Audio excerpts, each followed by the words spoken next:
I'm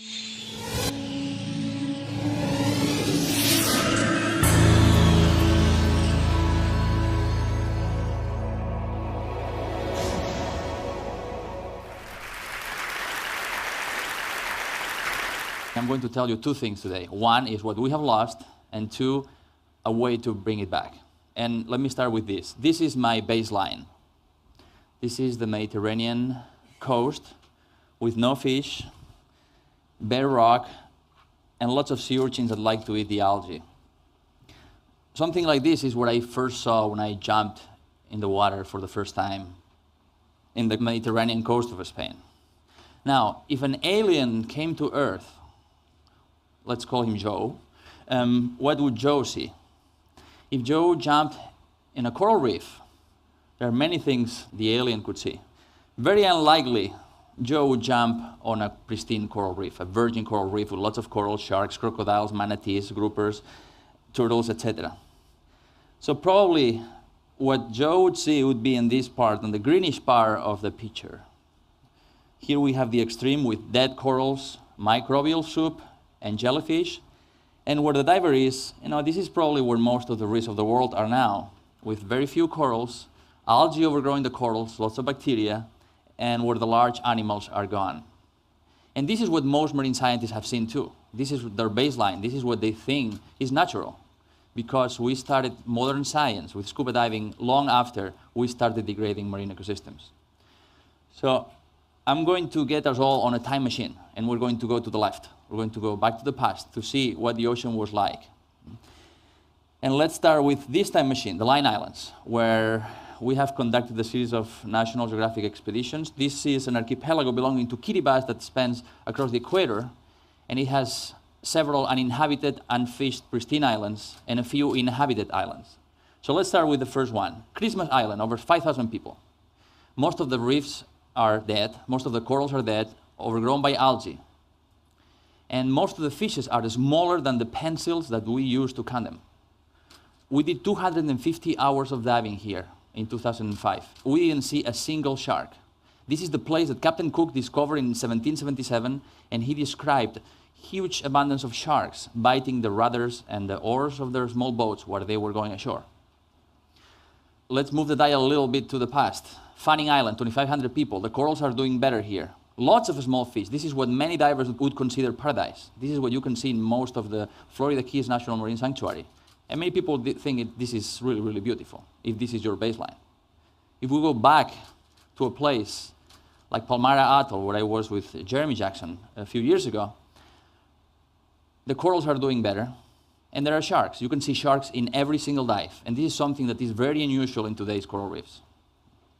But then if we shift the dial 200, 500 years back, then we get to the places where the corals are absolutely healthy and gorgeous, forming spectacular structures, and where the predators are the most conspicuous thing, where you see between 25 and 50 sharks per dive.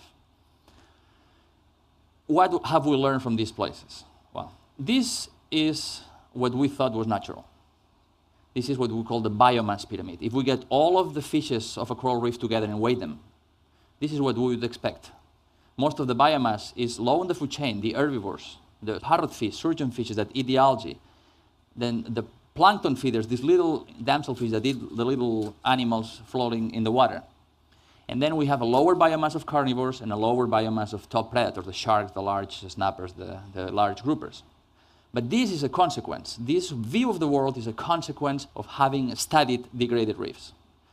When we went to pristine reefs, we realized that the natural world was upside down. This pyramid was inverted. The top predators account for most of the biomass, in some places up to 85%, like Kingman Reef, which is now protected. The good news is that in addition to having more predators, there's more of everything. The size of these boxes is bigger. We have more sharks, more biomass of snappers, more biomass of herbivores too, like these parrotfish, that are like marine goats. They clean the reef. Everything that grows enough to be seen, they eat, and they keep the reef clean and allow the corals to replenish. Not only these places, these ancient pristine places have lots of fish, but they also have other important components of the ecosystem like the giant clams, pavements of giant clams in the lagoons, up to 20, 25 per square meter. these have disappeared from every inhabited reef in the world. And they filter the water. They keep the water clean from microbes and pathogens. But still, now we have global warming. If we don't have fishing, because these reefs are protected by law or by their remoteness, this is great, but the water gets warmer for too long and the corals die. So how are these fish, these predators, going to help? Well, what we have seen is that in this particular area, during El Nino year, 97, 98, the water was too warm for too long and many corals bleached and many died. In Christmas, where the food web is really trimmed down, where the large animals are gone, the corals have not recovered. In Fanning Island, the corals are not recovered, but you see here a big table coral that died and collapsed, and the fish have grazed the algae, so the turf of algae is a little lower. Then you go to Palmyra Atoll, that has more biomass of herbivores, and the dead corals are clean, and the corals are coming back. And when you go to the pristine site, did this ever bleached? This place is bleached too, but they recover faster. The more intact, the more complete, the more complex is your food web, the higher the resilience, the more likely that the system is going to recover from the short-term impacts of warming events. And that's good news. So we need to recover that structure. We need to make sure that all of the pieces of the ecosystem are there, so the ecosystem can adapt to the effects of global warming. So if we have to reset the baseline, if we have to push the ecosystem back to the left, how can we do it? Well, there are several ways. One very clear way is the marine protected areas, especially no-take reserves that we set aside to allow for the recovery of marine life.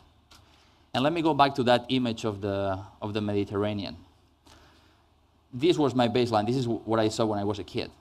And at the same time, I was watching Jacques Cousteau's shows on TV with all this richness and abundance and diversity. And I thought that this richness belonged to tropical seas and that the Mediterranean was a naturally poor sea.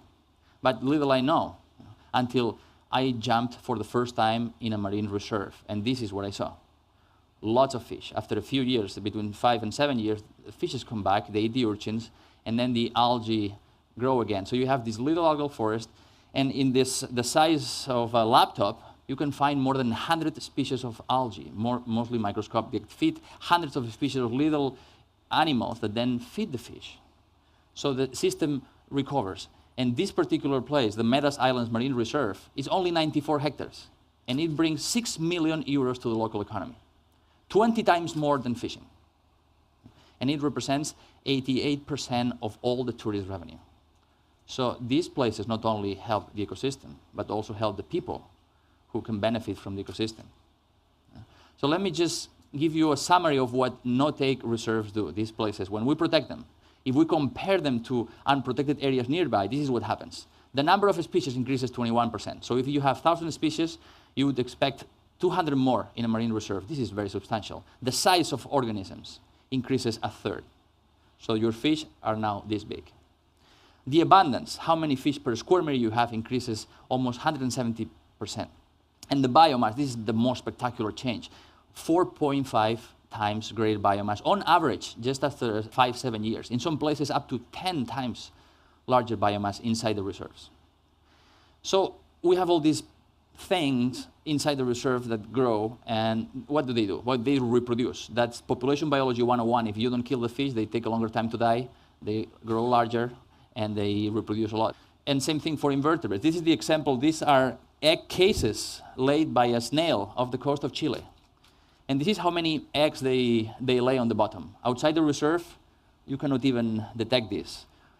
1.3 million eggs per square meter inside the marine reserve, where these snails are very abundant.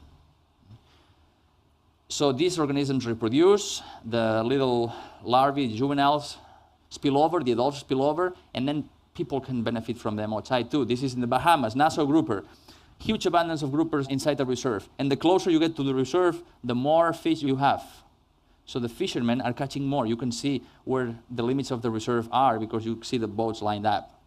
So there is spillover. There are benefits beyond the boundaries of this reserve that help people around them. While at the same time, the reserve is protecting the entire habitat. It is building resilience. So what we have now or a world without reserves is like a debit account where we withdraw all the time and we never make any deposit.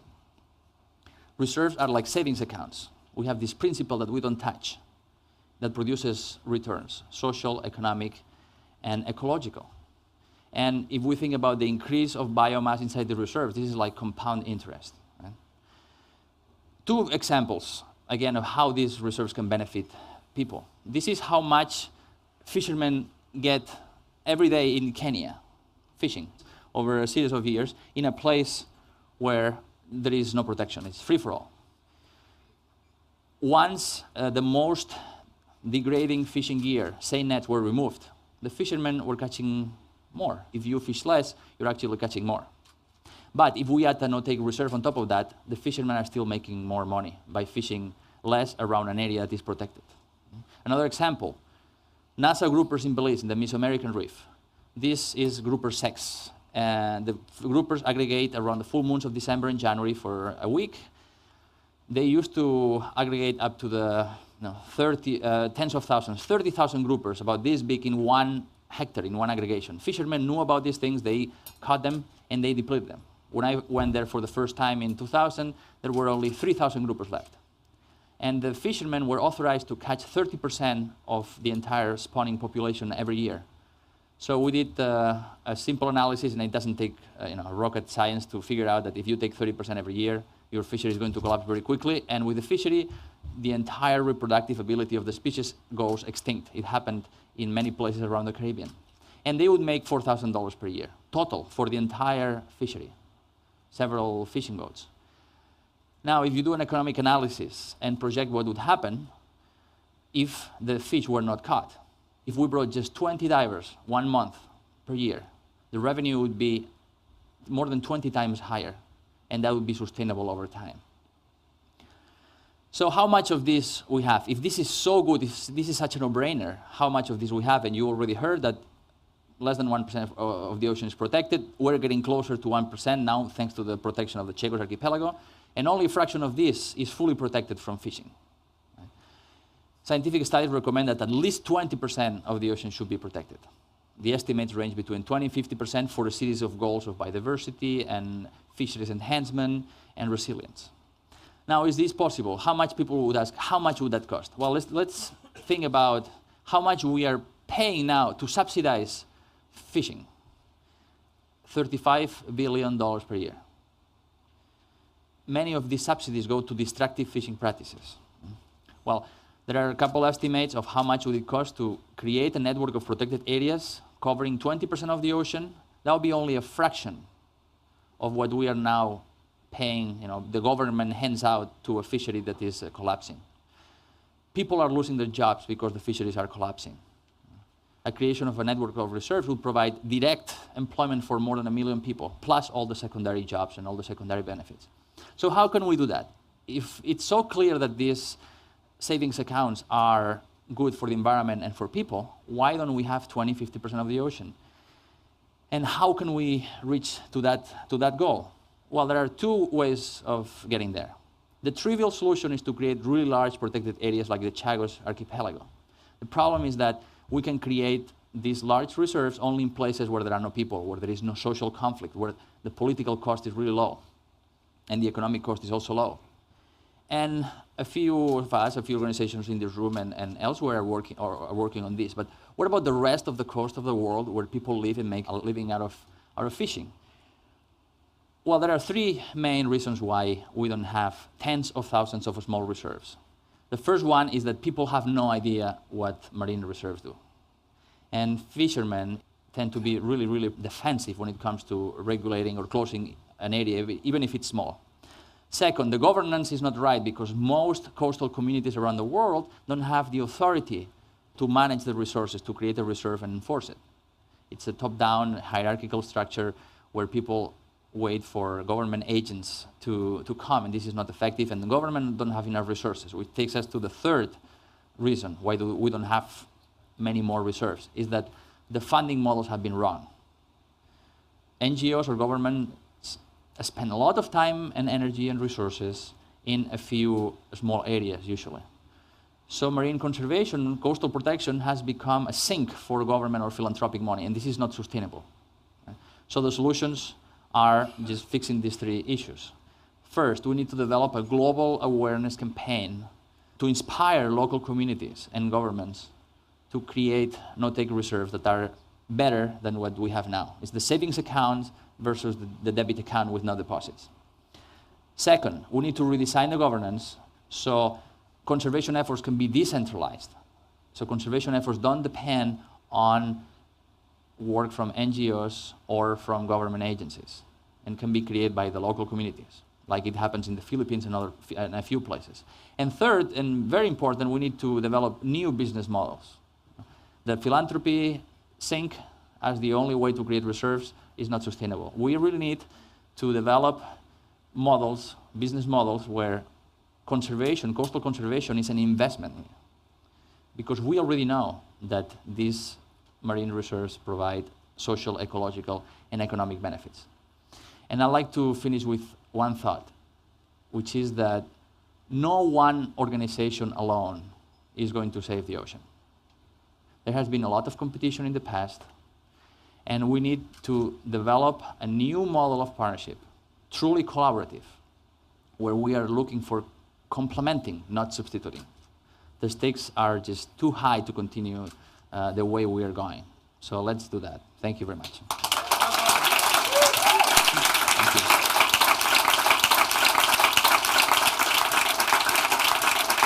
Thank you.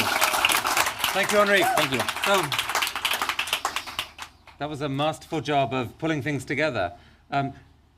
First of all, just your pyramid, your inverted pyramid showing 85% of the biomass and the predators. That seems impossible. How could 85% survive on 15%? Well, imagine that you have two gears of a watch, big one and a small one. The big one is moving very slowly, and the small one is moving fast. That's basically it. The animals, the lower parts of the food chain, they reproduce really fast, they grow really fast, they produce millions of eggs. Up there you have sharks and large fish that live 25, 30 years. They reproduce very slowly, they have a slow metabolism, and basically they just maintain their biomass. So basically the production surplus of these guys down there is enough to maintain this biomass there that is not moving. They are like capacitors of the system. That's really fascinating. So really our picture of a food pyramid is just, we have to change that completely. At least in the sea, what we found on coral reefs is the inverted pyramid is the equivalent of the Serengeti with 5 lions per wildebeest. And on land, this cannot work. But at least on coral reefs or systems where there is a bottom component or there is structure, we think that this is universal. But we have started studying pristine reefs only very recently. So the numbers you presented really are astonishing. You're saying we're spending $35 billion now on subsidies. It would only cost $16 billion to set up 20% of the ocean as marine protected areas that actually give new living choices to the fishermen as well. If the world was a smarter place, we could solve this problem for negative $19 billion. We've got $19 billion to spend on healthcare or something. And then we have the underperformance of fisheries that is $50 billion. So again, one of the big solutions is have the World Trade Organization shifting the subsidies to sustainable practices. Okay, so there's a lot of excitement that I'm hearing out there about ending the subsidies madness. So thank you for those numbers. The last one's a personal question. You know, a lot of the experience of people here who've been in the oceans for a long time has just been seeing this degradation, the places they saw that were beautiful getting worse, depressing. Talk to me about the feeling that you must have experienced of going to these pristine areas and seeing things coming back. It is a spiritual experience. We go there to try to understand the ecosystem, to try to measure, count fish and sharks, and see how these places are different from the places we know. But the best feeling is this biophilia that E.O. Wilson talks about, where humans have this sense of awe and wonder in front of untamed nature, of raw nature. And there, only there, you really feel that you are part of a larger thing or of a larger global ecosystem. And if it were not for these places that show hope, I don't think I could continue doing this job. It would be just too depressing. Well, Enrique, thank you so much for sharing some of that spiritual experience with us all. Thank you. Thank you very much.